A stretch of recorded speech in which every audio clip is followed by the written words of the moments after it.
Should we get into this? Hello. Let's get into it. Oh, we're only rushing because, again, I have an eye doctor's appointment, and I am going to that appointment. Honey, and I got a reservation, so let's do it. Okay, no problem. So hi everybody, welcome to CreepTime with Celestine and Stu. We've missed you guys. It's been a couple of weeks since we've had like a full throttle episode, but boy, oh boy, have I got an episode for you. And Stu, you said you haven't heard this one before. Tika Adams is the name. That name doesn't sound familiar at all, right? No, not at all. I didn't think you'd heard the story because it's not super well known. And again, where I had originally heard it was My Favorite Murder, but they got it from the show I Survived. Fabulous show. But before I jump into the story, just a massive thank you to all of the listeners of CreepTime the podcast. Thank you so much for your support.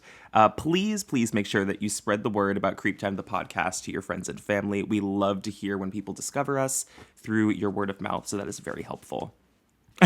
I didn't mean to leave you hanging in the dead air. No, every time I don't know if I should be like, yes, thank you, creepers. Thank you so much. Echo your sentiments, Silas. Every time I finish it, I turn to you. Staring at Silas. I turn directly to you, and it's just this dead air. And the look on your face says, shut the up and get on with the story. Not at all. I love that you. I just never know if it's better if I immediately go, yes, thank you, creepers, and then it's dead air on my side. They love you. Like I said, they love hearing from you. No, I know I love them too. Okay, so with that, without further ado, we're just going to jump straight into the story because I have got a lot of story to cover and it's going to go fast. So strap in, Stu. Now, I'm strapped. This story, Tika Adams, it is the story of fetal abduction, which is a term I was not familiar with. So let me just first give you a little bit of backstory on this. I'm not even going to give you a top line. We are going to go on the full roller coaster ride of this story. So Tika Adams, she was born in 1980 in Washington, D.C. Shout out to Stu. Hey. And she had stated herself in a lot of interviews that she was not the easiest kid when she grew up, especially as she became a teenager. She had a lot of instances growing up where she was constantly at odds with her family. She was running away. And particularly, she calls out in her interviews this poor relationship she had with her father. And it just kind of spiraled into her running with a rough crowd, so she said, and she became a rebellious kid. And eventually, she rolls around to 16. She would run away, and this time, for good. So after all of the tensions with her family, she's out, but she's living on the street, and she's homeless from the age of 16 for really more than a decade at this point. And I did a bit of historical deep dives on this, because at this point, it's 1996, 16 when she runs away. And DC at the time had a very big problem with homelessness. Their homeless populations were kind of skyrocketing at the time. And it prompted a lot of policy change in local government to step in and really provide resources for those who were experiencing homelessness. So they had different emergency shelters that were kind of tackling the problem, the immediate problem of homelessness, but not really the systemic problem of, how these people ended up here. It's kind of assuming that anyone who was homeless was just kind of down on their luck and just needed a place for a couple of weeks and not really long-term care. But it's different when Tika eventually winds up at one of these shelters. She would wind up at one that I believe is called the Continuum of Care. And this was a shelter, but it was a little bit different. They had a very robust long-term program. So it was a place where you could stay long-term. It was a place where you could also receive free resources for drug treatments as well as schooling if you wanted to finish your education, job training. So this was a really positive shift for her, and she ends up there by 28. So again, a full decade had passed of her just kind of roughing it through the streets and kind of oscillating between staying on friends' couches, different places. But she eventually settles down in this shelter where she's determined to get a fresh start. Now, because this was a very positive place for her, she ends up meeting somebody there, a like-minded person who goes by the name of PJ, this man. Now, they were both in the same situation in their life at this point where they were really just looking to get back up on their feet. PJ is trying to find work, he's getting job training, and he encourages Tika, to go back to school and to finish out her education. And they really kind of lean on each other and develop a friendship, which turns into a relationship, and eventually the two fall in love. And everything in their lives kind of becomes very positive from here. I mean, they really start making a lot of progress. He ends up getting a job. She ends up furthering her education, and she's looking for work as well. and they're getting to a place where they can actually leave the shelter. So they've really turned things 360 here. And I think at this point in their relationship, I'm not sure how long they had been seeing each other, but he proposes to her and they end up getting married. So roughly 4 months after that is when... Hold on, sorry, I just got a text. Sorry. Is when you got a text. I'll go back and cut that. Maybe I won't, but let me hop back on. So yes, so PJ and Tika, they end up getting married, and 4 months after that, they thought that things couldn't get any better. They end up finding out that they're pregnant. So Tika is going to have her first child at 28. I think she's about to turn 29 around this time. And everything is kind of on the up and up because the shelter is actually a spot that has a lot of resources for expecting mothers. So they would end up staying there a little bit longer than expected because of the pregnancy, because they have free resources for healthcare, for prenatal supplies, baby supplies. So that's what they do. They stick around, and this is where the story takes a little bit of a turn because it introduces Tika to another person. Now, it wasn't just the continuum of care that was supplying resources for her pregnancy. There were a lot of third-party people and affiliates who would call in and volunteer with the center, with the shelter, to help provide or donate or offer any kind of assistance or resources they could. And that's when Tika gets contacted by a woman. And she was contacted by several people, several different affiliates who wanted to donate and help her. But this one woman, Stephanie Mills, is very important. Now, before I jump into why this whole story goes off the rails, did any of that refresh your memory, or this is truly like a brand new story for you? Truly brand new story. Okay. And this is really going to break my heart because it sounds like such a story of redemption sort of up until this point, like turning her life around and meeting somebody and really embarking on like the next like positive chapter of her life. Right. I mean, Don't do this to me. I know. I promise I'm not setting you up for devastation because all of this story is told firsthand from her. So, I mean, to sort of like quell your concerns, she does survive the story and everything that goes on here. So this is all from her word. Now, let's get into this Stephanie Mills character because this is some shit. Okay. Now, like I said, during the pregnancy, Tika and PJ, they'd received a lot of contact with different people, different volunteers, and then eventually Stephanie Mills comes into the picture, and this is only in about the final month of Tika's pregnancy. So this is roughly around October 30th. We know that Stephanie Mills ends up calling in and gets connected with Tika. She describes herself on the phone as a caseworker and says that she typically works with expecting mothers to try to help them find different resources. She connects them with different people who can donate supplies. It's a positive thing, right? And Tika is although they're in a position where they're eyeing to leave the shelter, they're still in the mindset of let's take any of the help we can to make sure when we do get out of here after she's born, we're on good footing, right? It's a fair assumption. Mm-hmm. So she keeps contact with her almost every single day, actually, for a full month during the last month of her pregnancy. And she was so invested in Tika, at one point, she's calling her like multiple times a day, and she's always kind of opening these calls with, oh, how's the baby doing? Like she's really invested in how the pregnancy's going, how the baby's doing. And at first it seemed really kind, like maybe she was just a passionate caseworker, and the interest was just that she really cared about her. But PJ kind of sniffs that something's up, and he mentions it to Tika, and he's like, something feels kind of off with this woman.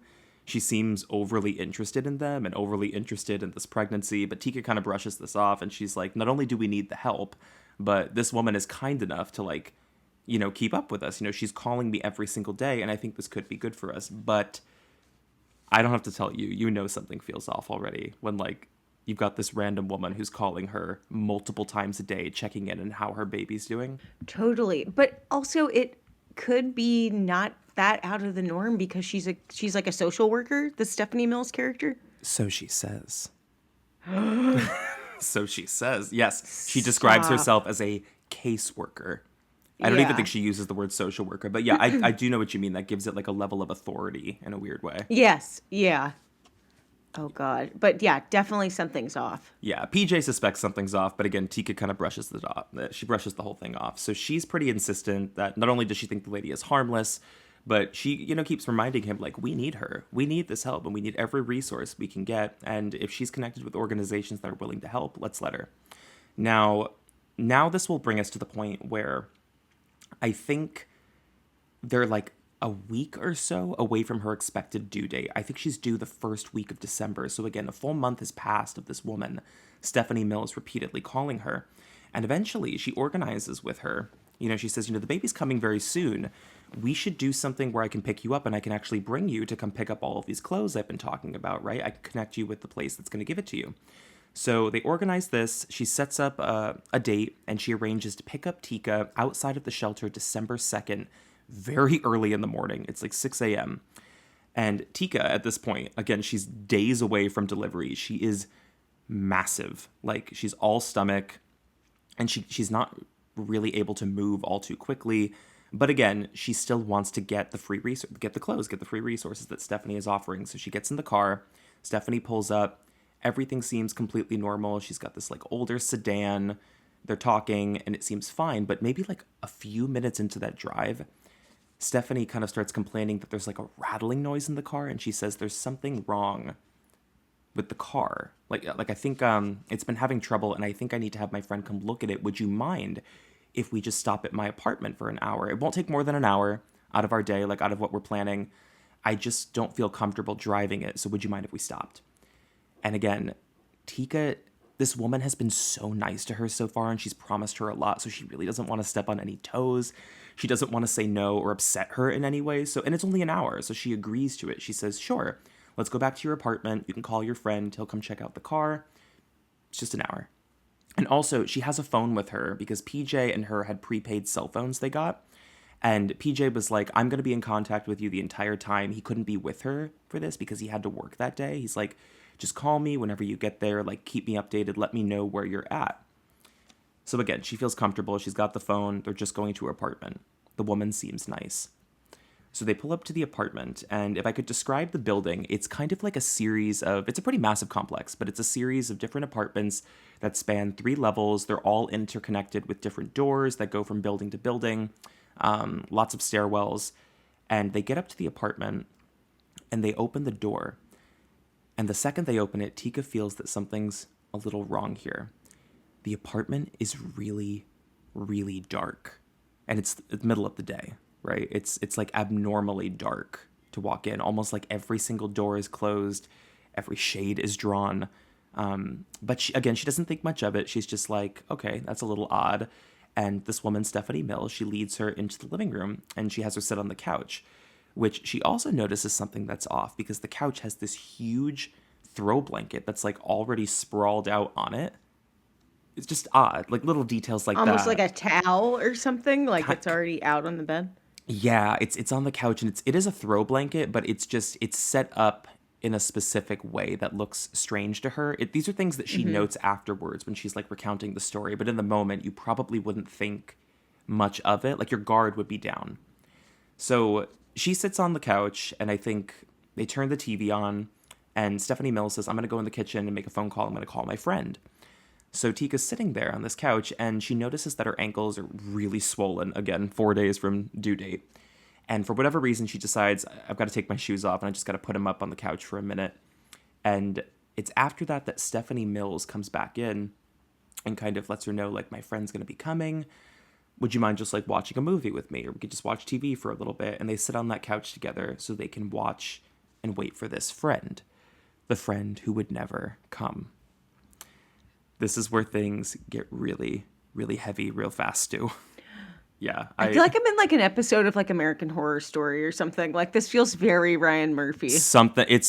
As I was listening to this the first time, I remembered like while researching it, my experience listening to it, it feels like you're watching a movie. I mean, every single description of how this story went down is unbelievable. So they're sitting on the couch, right? They're watching this movie. And the thing I wanted to mention about like why she took off her shoes is that I think it just spells out how far her guard was down. She didn't feel unsafe at any moment up until this point. And they're just hanging there. Some time passes. They're watching the movie, and something funny happens on screen. This is what Tika remembers. Something funny happened on screen, and they both kind of start laughing, like hysterically laughing at it. Everything's fine. Within a split second, all of a sudden, the throw blanket that was under her got ripped out and pulled over her head. And you can imagine like the instant confusion to go from laughing to then like, what the is happening? Like there's like a Oh blanket my over her God. head. Mind you, she's enormous. She's so pregnant she can't really move very well, and she realizes that Stephanie Mills is on top of her. She's like holding her down, and she's like, "What is going on? Like, is this a joke? Is she pranking me? Like, what's going?" Like, she again doesn't assume the worst until she feels a burning sensation in the back of her head. She would feel the burn of a fire poker repeatedly whacking the back of her head until it splits open. And she could feel the hot blood from the back of her neck pooling down her shirt.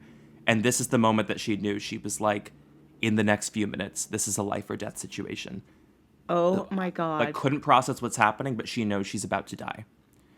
So she eventually is able to like fight. I mean, she's much smaller than Stephanie Mills, but she kicks her off.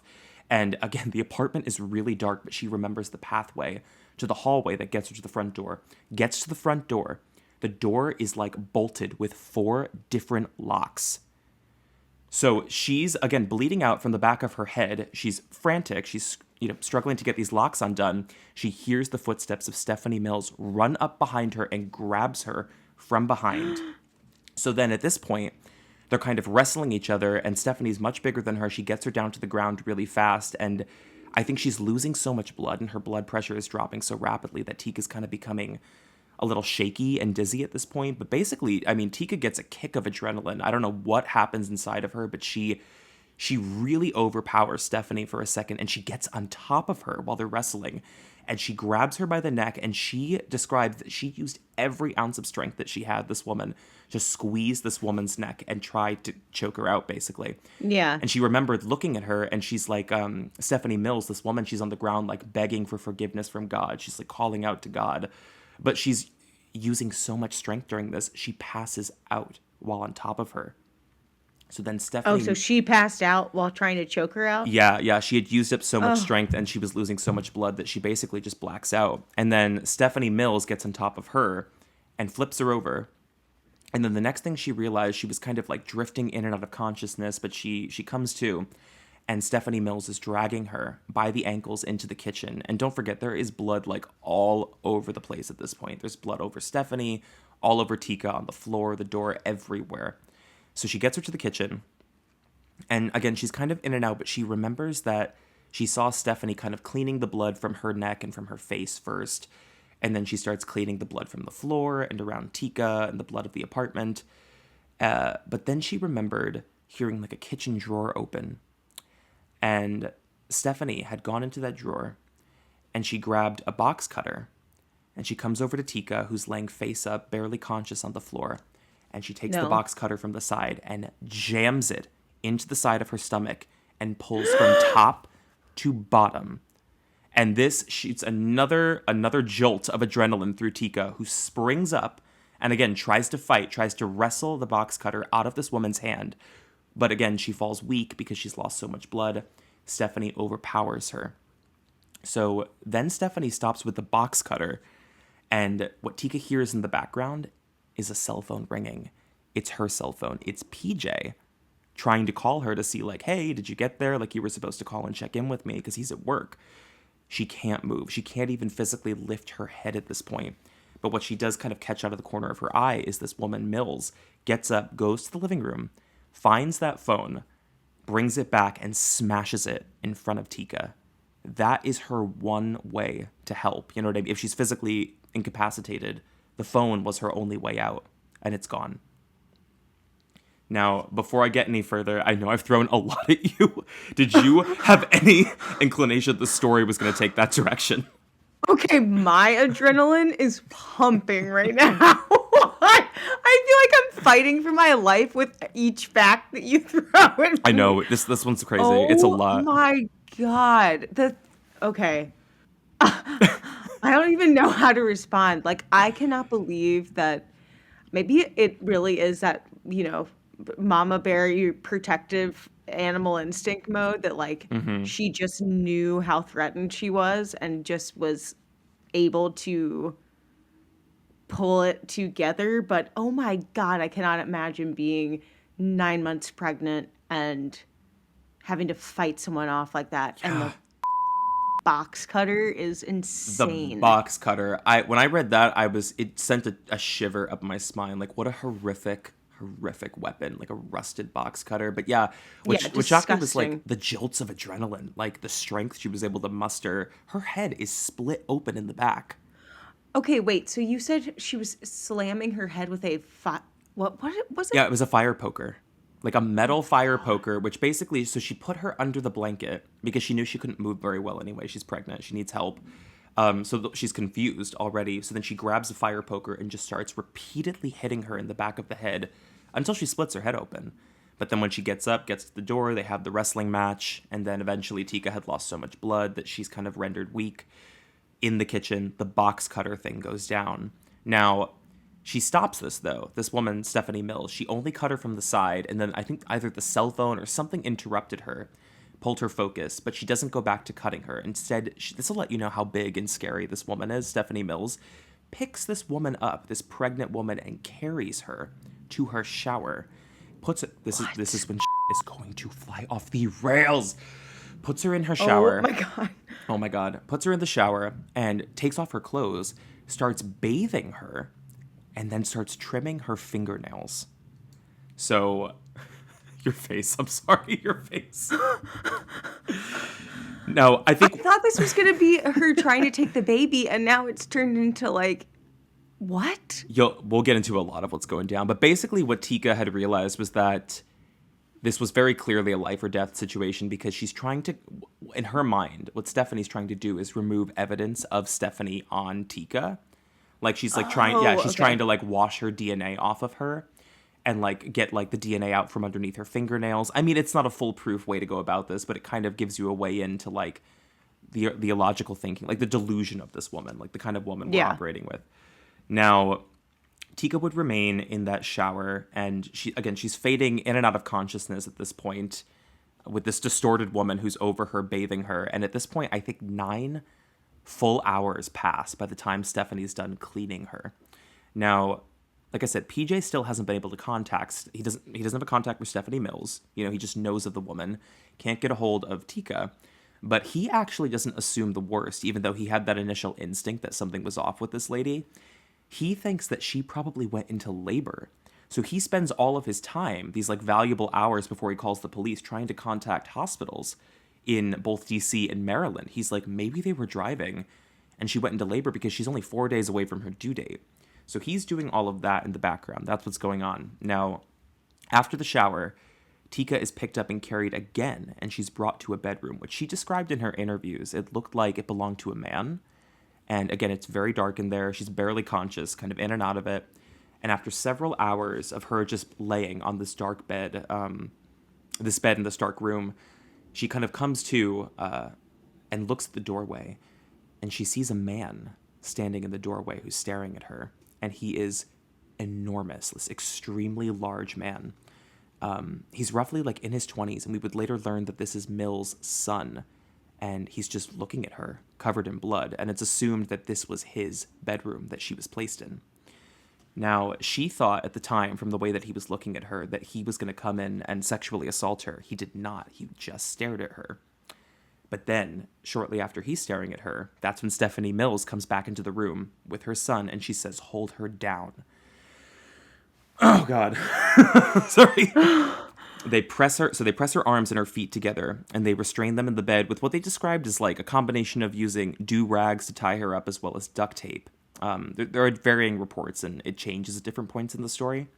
So during this entire experience, Mill's son never once speaks, doesn't say a word, but he listens to everything that his mother tells him to do.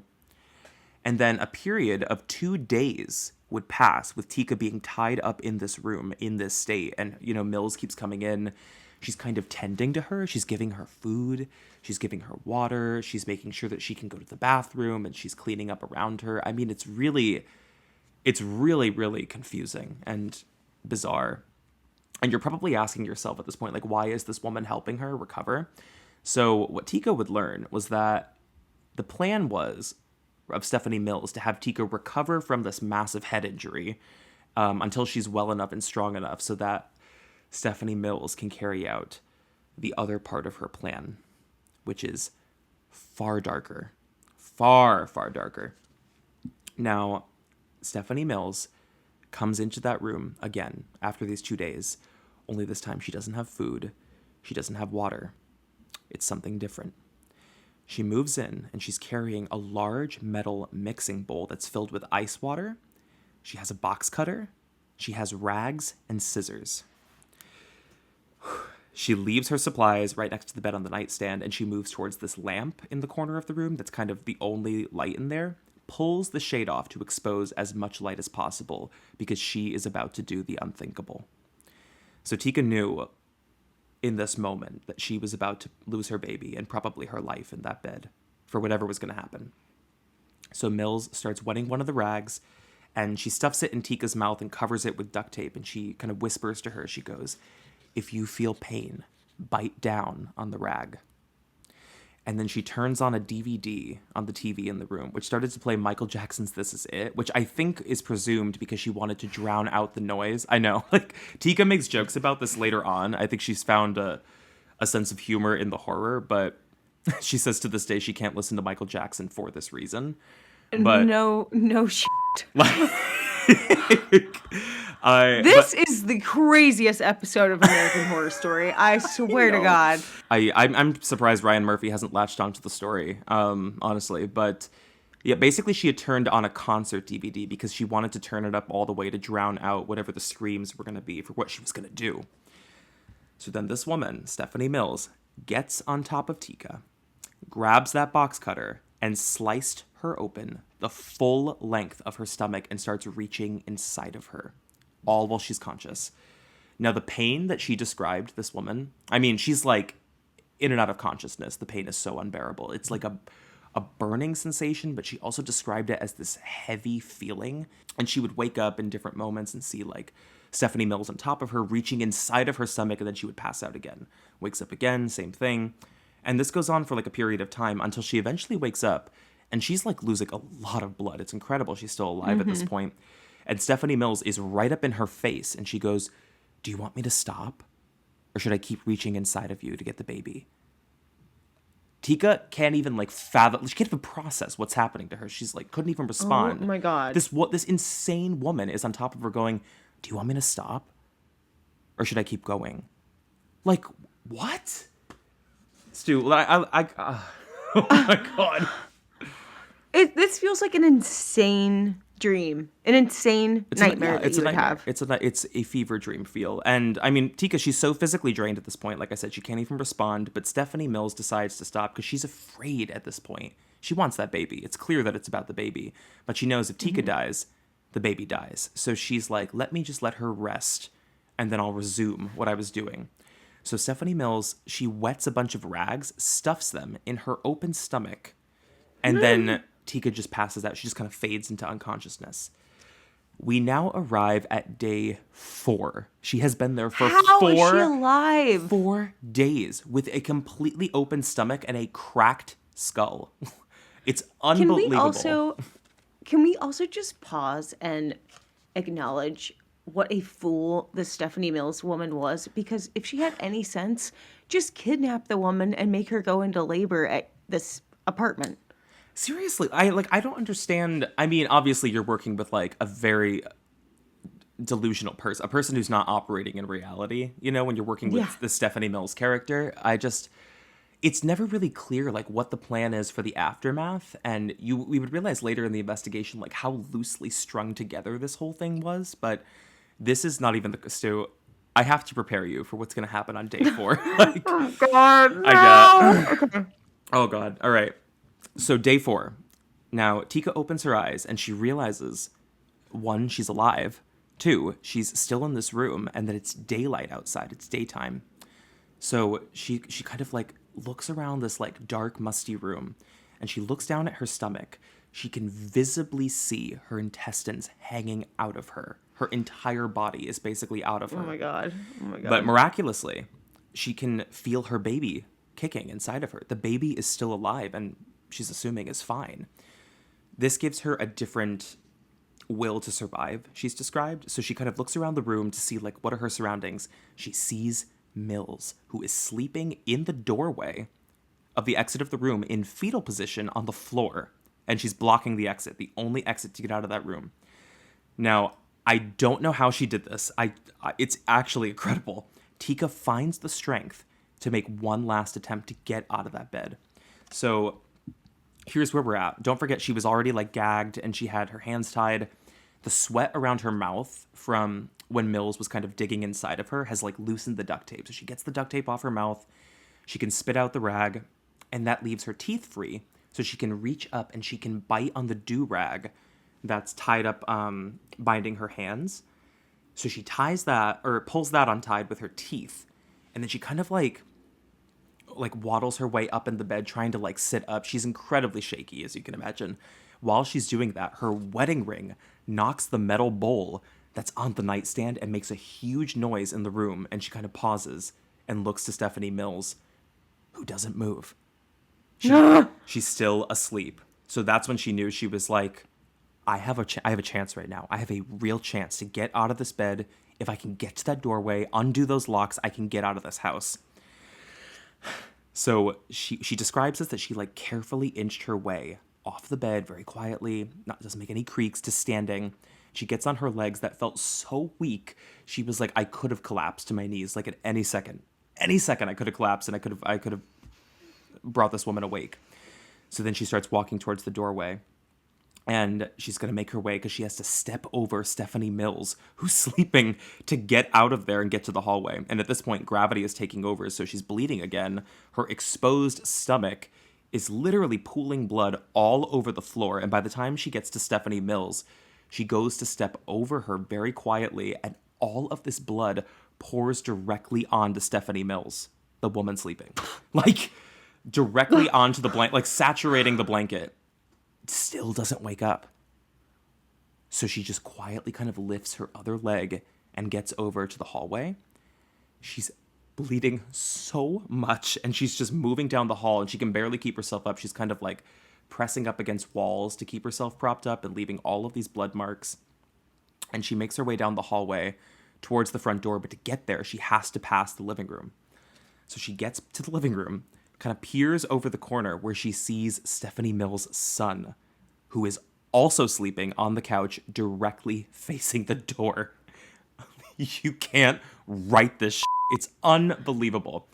So she just quietly makes her way to the door, slowly and carefully undoes each lock one by one. She's got 4 of them, and then tries to like open that door without making any creaking sounds. And she exposes the light. She hadn't seen light in 4 days. But this is when like a second jolt goes through her. She's like, I'm out. I'm out. Runs out of there and immediately starts making her way to a different part of the building. And she starts screaming and banging on doors, which honestly she should not have done. I'm sure she was just extremely desperate to find help, but she starts banging on doors. Nobody's answering. No one is answering her in this apartment building, and she's getting weaker every single moment that she's out there. Every like step she takes, she's losing more blood. She's getting more dizzy, more delirious. Nobody seems to be home in this apartment. She even made her way up to a landing on the 2nd floor, and that's where she kind of just collapses in front of someone's door. She can't knock anymore. She's just losing so much blood. But she kind of like can see down the landing to the 1st level outside, where suddenly she sees Stephanie Mills and the son screaming at each other. I think they're outside at this point. They're screaming. They're like yelling at like, we have to find her. We got to find her. And they split up. So they start taking off to try to find her. Within 2 minutes, Stephanie Mills' son spots Tika at the top of that landing. And he goes, I got her, Mom. And runs up the stairs and grabs her by the legs. And then Stephanie Mills finds her too, comes from behind and picks her up. And at this point, Tika is, I mean, they're going to take her back to the apartment and finish what they started. Like, she got out and they're taking her back. So she's just fighting with everything she's got, literally everything she has in her. She's screaming, she's kicking, she's trying to bite them. And it just so happened that at this point, a man happened to be coming into the apartment. He was going up those stairs and he kind of stumbles upon this and he's like, what the actual is this? Like, Yeah. and to which, like, Tika's still screaming. She's hysterical. And Stephanie Mills is like, sir, she had a miscarriage and she's having a breakdown. We're trying to get her to safety. This is like, this almost could have landed too. It's like that weird bystander effect where you're like confused. You're not really sure what you're witnessing. And the first person who tells you something is saying like, sir, she had a miscarriage. That's why there's all this blood. Like, she's having a psychotic episode. We're trying to get her to, get her some help. Like, we're just trying to get her back to the apartment. So then Tika is screaming too, and she's saying, no, I've been cut open. They've had me captive. She kicks the son, gets on her feet, and there are a couple of different reports on this, but I'm not certain. But what was described is that she gets on her feet, and all of her intestines basically fall to her knees in front of this man. And at that point, he's like, he's like, holy shit, I'm calling the police. F*** you all. Like, so the next part of the story is a little hazy. We know that he stays with her. Tika immediately blacks out. She doesn't remember anything after this, and it's unclear whether Stephanie Mills and her son were arrested there or they ran away and then got arrested later. But the next thing Tika knew, she woke up in a hospital. She's in a hospital, and she looks to her right. She sees PJ, who's there with her, and she looks down at her stomach. Her stomach is flat and covered in bandages. And she starts panicking. And PJ says, we have a beautiful baby girl. She arrived at that hospital, and under emergency C-section, the baby girl was delivered perfectly fine. That is one of the most miraculous escape stories I truly have ever heard in my life. And when they would patch all of this up, so like she's in the hospital recovering, the baby girl is fine. It was a miracle she was. And after a couple of days, investigators are filling her in on everything that had happened, and they end up showing her a lineup where she's able to accurately point out Stephanie Mills and her son, who they would inform her is not Stephanie Mills. And everything that she knew about this Stephanie Mills was a lie. So Stephanie Mills was actually a woman. Let me get her actual name. I think it was Veronica Deramus. She was a mother of 4 who had previously been convicted for, I believe, felony fraud and I think identity theft. And the reason that she was concocting this plan was because she had a boyfriend who she did not want to lose. So she had concocted this lie that she was pregnant, and then had stopped kind of seeing people in person, but was keeping up this lie for months and months and months that she was pregnant. So she had to get a baby. And she devised this plan that she was going to basically prey upon this woman from a shelter and lure her to her home and take her baby. Now, like I said, the plan was very loosely strung together, so it was never clear what was the afterthought, what was going to happen after she got the baby, what would happen to Tika, which actually proved really difficult in court because Stephanie Mills was charged, but they couldn't charge her with attempted murder, which is insane because they could not prove intent. They could not prove that she had the intent. And I think the defense actually argued that with all of the evidence they had on the story, she actually had the intention to try to keep Tika alive for the sake of the baby. Yeah, I know. I was like, well, that is a miscarriage of justice if I've ever heard one. So the court, so eventually they can't charge her for murder. They're able to charge her, I think, with first-degree assault as well as kidnapping, which does land her 25 years in prison. Her son, who was in his 20s, is never charged because it's not 100%, but I think from court records that were released, he was deemed mentally incapacitated and was not fully aware of what he was doing. So I think the assumption is that he was special needs and he was coerced by his mother into doing something he couldn't fully comprehend. So he's never charged. And I think he actually testified against his mother in court. And you know who also testified against Stephanie Mills? Veronica Deramus. Who? Tika herself on the stand. That's incredible. Showed up at court with her baby who survived, and testified against her. And she was very lucid for that entire story. She's the one who told this story. So she was able to give some really specific details about what happened to her in those 4 days. And like I said, she does have a sense of humor in the horror here because she's made levity of it. She's made jokes. She even cites that it brought a lot of her family back together as she was recovering in the hospital. The family she was estranged from 16, they came back into her life. And despite all of that going down, she still marks the day that her daughter was born, which was also the day she escaped, as the greatest day of her life. That is a story for you, Stu. I'm gonna fall out of my chair. My whole body has chills right now, and I'm also like my palms are sweating because I feel like I just escaped. When you listen to it, it feels like you're reading a book or something. I'm on the ride of this.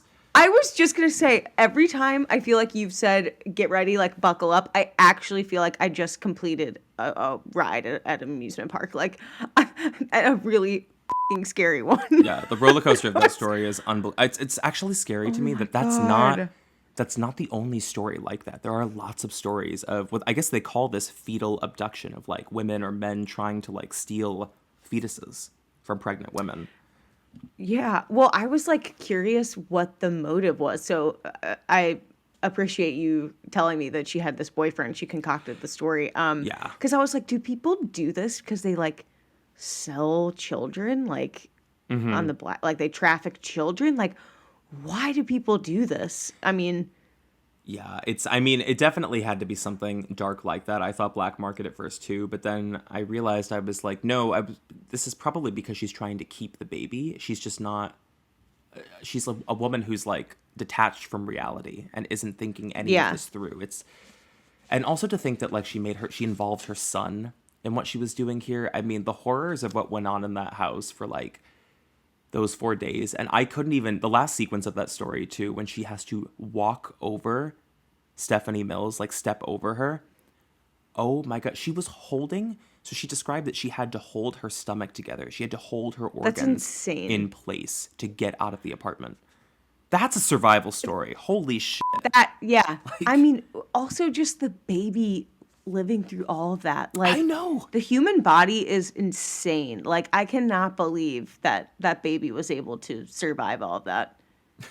It's absolutely unbelievable. They did end up naming their baby Miracle Sky, but I mean I I was would gonna say so. say that baby better have a damn good name.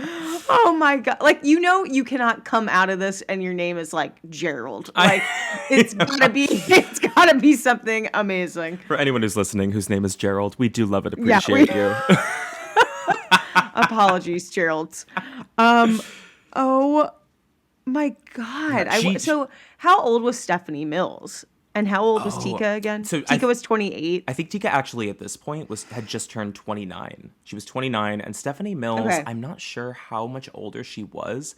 I kind of vaguely, like faintly remember reading that she was in her 40s, so maybe that was part of the reason why she concocted the lie that she was pregnant if like she couldn't actually get pregnant, because she had Yeah. had 4 children previously. But I I really don't know. I mean, the positive to this story, like I said, is that Tika, she does make a full recovery and the baby is fine. And her and PJ eventually go on to buy a home together for them and their daughter, which is, That's so it's just the most unbelievable story I've ever heard in my life. It really is. I wonder, like, it's so interesting to think about what the game plan was. Had it all gone the way that Stephanie Mills wanted it to go, what do you then do? Like, you don't think that this PJ guy is going to be after you or report you? And I guess that's obviously why she had a different name, but it would be pretty darn easy for him to figure out, I think, who she is and report her. I guess, Like, yeah. this whole plan is just It's hanky. very, yeah, it's super hanky. I was more so curious about like what was going to happen to her in the aftermath, like what her plans were to dispose of the body, because clearly she was trying to like get evidence off of her, which didn't make any sense because she hadn't even completed the job that she started. You know what I mean? Yeah, Like it just, a lot of it was just, it truly just like it was born out of like psychotic thought. It didn't make any sense. totally. So I can't imagine Totally. that like Stephanie Mills had a crack plan on how she was going to dispose of the body after she got that baby. Yeah. I And the just, other thing, yeah. yeah. No, the other thing I was thinking, I know I said earlier, wouldn't it have just been easier to kidnap her and have her, deliver the baby in the house? Hmm. Why did she go to the lengths to try to do a like at-home botched C-section? Like that the chances of her killing that baby by doing it that way Hmm. are so much higher than had she just had Tika do regular delivery in the home and cut the umbilical cord. Like, I just, whew, I this wonder woman if is absolutely crazy. she might have been concerned because the concern from the get-go was that she wanted Tika to recover from the head injury because she was afraid if she didn't, she would die and the baby would die. So I think that maybe she thought she was running out of time. If I'm trying to like piece together the logic of this woman, she thought that like Tika's about to die. She's days away from death. I have to get the baby out before Tika dies. Otherwise, this is all for nothing. It's just so sinister to imagine that like this was a premeditated thing. Like they had a plan. Yeah. She got her son involved in it. Like all of this. This had been like at least a month in planning. And honestly, there was never any connection made as to why Tika, like why choose this woman, other than that, like she was just a vulnerable woman from the shelter that this woman like preyed upon, and the shelter didn't have a check system. Obviously, if someone's coming like calling in to volunteer, and you're limited on resources and funding as a shelter, you just accept the help, the volunteers, right? So any of like the coordination and communication that was going on behind the scenes, I don't think they were monitoring or checking to see that like, is this woman actually a caseworker? Is she a social worker or an affiliate? She was just a stranger. Please be careful out there. Don't go on these Craigslist meetups. Like, you never know. I want to know, so if the Stephanie Mills character is still in jail. Oh, yeah, because this, let me think. So 1996, Tika was 16, and then a full decade had passed. So this was like mid-2000s when this all went down. So yeah, she's definitely still in prison, I'm assuming. And I wonder if this shelter is still around. Like, I am going to be so shook if I figure out where it is here and I like walk past it. Oh, yeah, I forgot after telling this whole story that this all took place in DC. Oh my God. Yikes. But that is the story. That is the story of Tika Adams, the miraculous story of her survival. It's not quite an unsolved case, or I guess it is a true crime case, but not in the sense of murder, but really like what she endured and what she got out of. Yeah. It's incredible the human body was able to like survive that with the amount of blood that she lost. I find that to be one of the most incredible details of the story. I feel like I'm walking away, like normally because they're unsolved cases, I walk away from our podcast recordings being like, really ruminating about like, what could have happened and what did happen and whatever. Oh, you spend days. Like, you'll follow up with me. You'll be like, what about days. this? What about that? Like, yeah. But with this, I feel like I just took a hit of acid and I'm going to have to process. Like, I'm literally just going to be like, wait, was that real? I'm sure that's how Tika feels every day of her damn life. Oh, I can't even imagine. The therapy she has to go through. Oh my God. I don't know how you like mentally survive something like that. I mean, in the interviews, it's crazy that she does balance this with like a little bit of levity, but I guess you kind of have to. Like, it's the only way to kind of survive trauma like that. Yeah. I'm about to go to the eye doctor after. My pupils are gonna be so dilated, and they're like blood pressure through the fucking roof, and they're like, "Are you okay?" I'm like, they're gonna bring out they're gonna bring out like a box cutter. Like, stop it now. The doctor's like opening a new pack of like contacts. You're gonna be just like shuddering on the. Jesus. No, I mean, God. I don't know, but let me know, creepers, if we should cover more stories like this, survival stories, because I don't think we've ever done one like that, actually. Definitely not. No. Yeah. Definitely not. We shouldn't cover them. No, we definitely not. We have not covered them. I know. But I need to next time. Oh my gosh. I feel like I need to be like running on a treadmill or something the next time we do these, because I felt like I was literally running for my life. I know. Should I have warned you before that one? For some reason, I had this sadistic feeling. I'm like, I want her to blind react. Oh, I am blind reacting, baby. That was fun. I mean, I hate saying that because like I will cut that out. Fun for Tika. Yeah. You should cut that out. That will get me canceled. Only fun because I knew that it ended well. Yes, so I was just kind of like, but that was wild. Yeah, it is refreshing to have a positive outcome. Wild. Well, that's all we got for this week on CreepTime, you guys. I guess we'll catch you on another one. So we will say goodbye. Bye, creepers.